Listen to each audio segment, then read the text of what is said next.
books that basically just grab my heart and I can't stop reading them. And even if I'm on holidays and there's tons of other stuff to do and to try out and explore, I'm like, stick to the book and I can't put it away. And like I cry and I laugh and I love the characters and I start googling them because I believe they are real and this kind of books. Yeah, it's great to read a book where you can see yourself in the story somewhere, where you really feel for the people going through the story. One of my favorite authors for that is Gary Steingart, and you're still too young to read him, so don't read him yet. But he does a great job of making you feel for his main characters, and they're always just kind of terrible people. His protagonist, like, it's not a good person. I probably wouldn't even hang out with him, but you feel for him, and you still want him to succeed, and you want him to get through all of these struggles he's going through, and that's when a writer really does their job well, I think. I tend to read a lot of Irish literature lately. My publisher's in Ireland, in Dublin, so that's maybe part of it. And at the beginning, like if what I said earlier about the way I start writing and I'm dragging through and then I start to edit, I try to read without prejudice, every genre, whatever strikes my interest. As I get further and further along, I like to read more and more sort of stylists. I don't know, Ian McEwan comes to mind. Tana French comes to mind, very different typewriters. Steingart's very good. Sam Lipsyte, sort of, also comic in the same sort of vein. But I try to get to more stylish Jennifer Egan typewriters, so I have a good inspiration for the actual language.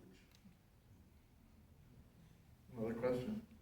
I want to make sure I'm not missing anyone.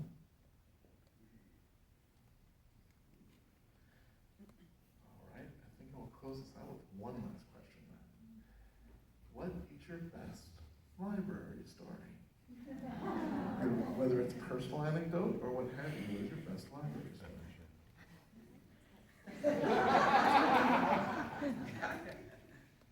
Sorry, try to come. No, go ahead. So, I've always loved the library, and I'm not just kissing ass here because we're here.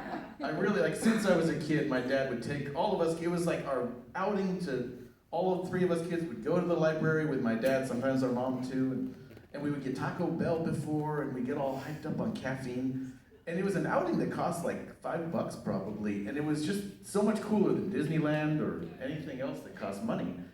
And we'd get so excited when we would come to the library, and they had these old computers with the monitor with the green glowing text on it.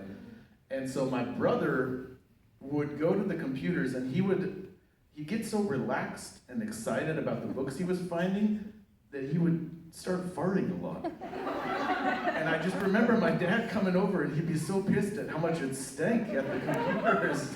And he'd just be cussing my brother out, like, why you gotta fart in the library every time we come here?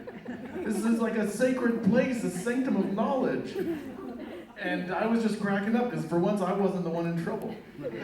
And so a lot of happy memories of the library. My brother and his farts. I'm ready now. Thank you. When I was growing up, I was like a lot of typical teenagers, I think, and that, I was trying to be kind of jockey and cool and all that. But our local library had these amazingly comfortable chairs, kind of hidden off to the side, looking out a window, and nobody knew it, and I never really told anybody. I don't even know if I told some of my close friends how much time I spent there reading books, because it just wasn't a thing to do, but I just loved it. And the chairs were so comfortable, I would often fall asleep. The interesting thing is even when I came back from college, I remember looking for work, after I graduated, going out looking for a job, which is never very much fun. And then going back to the library, looking in and seeing those chairs. And it was like nirvana, and I was like, oh yeah, I can just sit in those chairs and read a book like I did when I was younger. So yeah, it meant a lot. Libraries meant a lot to me. By the way, the spot here to do that, 4th floor, the chair's facing this way. Fantastic spot for you to read or fart or whatever. I I ask myself like what emotions comes up or what word comes up when you say the library story, and the word that came as first one was mischievous. And I thought of two aspects of it. One, so I used to like use libraries since I was very little, and all my family did. And it was back in Poland, and I don't know what's the case here, but every account or every card holder had a limit. It was probably 3 books per person that you could like borrow at the same time. And we all wanted more, so we would kind of sneak each other's card, and like without telling each other, like I would borrow my mom's, and then she couldn't borrow, and so on. So, and the other thing, like during the pandemic, the libraries in Poland allowed to sign up virtually and also start borrowing ebooks. So I still have my residency address in Poland. So I was like, okay, I guess I can now also like start borrowing books in Polish, which I wasn't able to do for the last 15 years or so since I moved out. So I was like, yay! I'm not sure if I like was supposed to do it or like it was a little bit mischievous because I don't know, maybe I wasn't supposed to, but I was like, I really want to like continue reading a lot and also in my mother tongue, so just went for it. I'm going to stand only because I can't see these people over here, but and to go center stage because that's kind of cool. No, my story is kind of a touchy one because my mother was a librarian all of her life. I grew up in libraries. I mean, my earliest memories were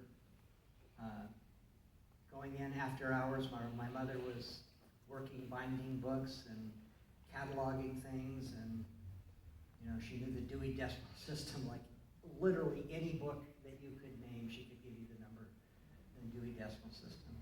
All of my life I was in library. She was the head librarian at Chula Vista for probably 2 decades. But the best part of that, she grew up in the 1920s in New York. They grew up, obviously, during the Depression. She lived on government assistance. The only food, the only clothes they had were what was dropped off on their doorstep, and they never knew if anything was coming. My mother's father was committed to the criminally insane. Her mother died one day when she was going to school, and the only thing she received were the 2 nickels that were on her eyes, her mother's eyes. And yet, she went through school. She was a member of the very first sorority in the United States in New York. She got a degree in library science when it just virtually did not exist. And every day after that, you know, she worked in libraries, loved books, and was committed to books. And she told me, she lived until she was 98, and she told me, the one thing I've always wanted my whole life is to have a book dedicated to me. And so my first book was dedicated to my mother, The Librarian. And, thank you. All right, Paul,